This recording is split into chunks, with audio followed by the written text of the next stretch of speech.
নিজেকে ভালো রাখার জন্য নিজেই নিজেকে ভালোবাসতে হবে, নিজের প্রতি নিজের নির্ভরশীল হতে হবে। অন্যের প্রতি কখনো নির্ভরশীল হয়ে ভালো থাকা যায় না।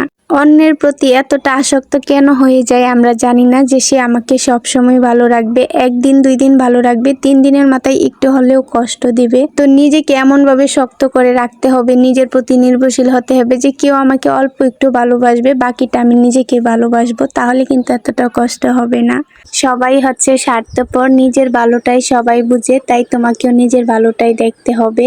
তোমাকে ভালো রাখার জন্য যেটা মন চায় সেটাই করো, নিজেকে আগে হ্যাপি রাখো, নিজেকে পরিপাটি করে রাখো, নিজেকে সুন্দর করে সাজিয়ে তোলো, কিন্তু কারোর জন্য কখনোই সাজবা না, নিজের জন্যই সাজবা। কারণ তোমার সাজটা কারো কাছে ভালো নাও লাগতে পারে। এত সুন্দর করে সেজে এত কষ্ট করে সাজেগুজের পর যদি কেউ বলে যে তোমাকে ভালো লাগছে না, তখন কেমন লাগবে? তাই নিজের জন্যই সাজতে হবে, যে আমার কাছে ভালো লাগলেই হবে, কারো চোখে ভালো লাগার দরকার নেই। যার মনে তুমি আছো তার চোখে এমনিতেই তোমাকে সুন্দর লাগবে, জোর করে সুন্দর শোনার কোনো মানেই হয় না। তো একটু গুছিয়ে কথা বলার চেষ্টা করলাম, কেউ আবার কিছু ভুল ধরেন না, আমি কখনো এইভাবে কথা বলিনি।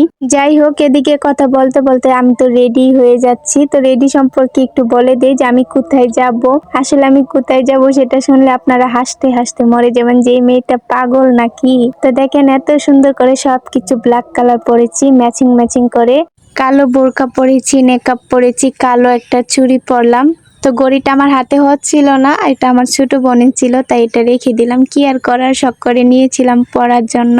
আমার কিন্তু রেডি হওয়া শেষ, এখন এক জোড়া কালো জুতো পরে নিলাম। তো একদম সবকিছু ব্ল্যাক কালার দেখে এত সুন্দর লাগছিল, মনে হচ্ছে কালো পরি যাচ্ছে হেঁটে। সাথে একটা কালো ব্যাগও নিয়ে নিলাম, তো খুবই সুন্দর লাগছিল। এখন একটু ডং ডং করে আমি চলে যাব। কোথায় যাব সেটা তো শুনলেন না আপনারা। আচ্ছা, তার আগে বলে নিচ্ছি, আমার সাথে একটু ম্যাচিং করে আমার ছেলেটা জায়ানকেও আমি রেডি করেছিলাম যে একটু নিয়ে যাব তাকে, কিন্তু বেচারা কান্না করে ঘুমিয়ে পড়ছে। কেন, তাকে নতুন জামা পরাইছি আমি, তার অনেক ঘুম পাইছে, সে ঘুমিয়ে পড়ছে। তো কি আর করার, তাকে রেখেই আমি চলে যাচ্ছি। আচ্ছা, আমি যাচ্ছিটা কোথায় সেটা তো একটু শুনবেন নাকি? এই যে যাচ্ছি, আমাদের বাড়ির সামনে যে রাস্তা সেখানে যাচ্ছি আমি বোরকা পরে। অল্প জায়গায় একটু পানি হয়েছে, তো সেখানে একটু ফটোশুট করব আর ভিডিও নিব।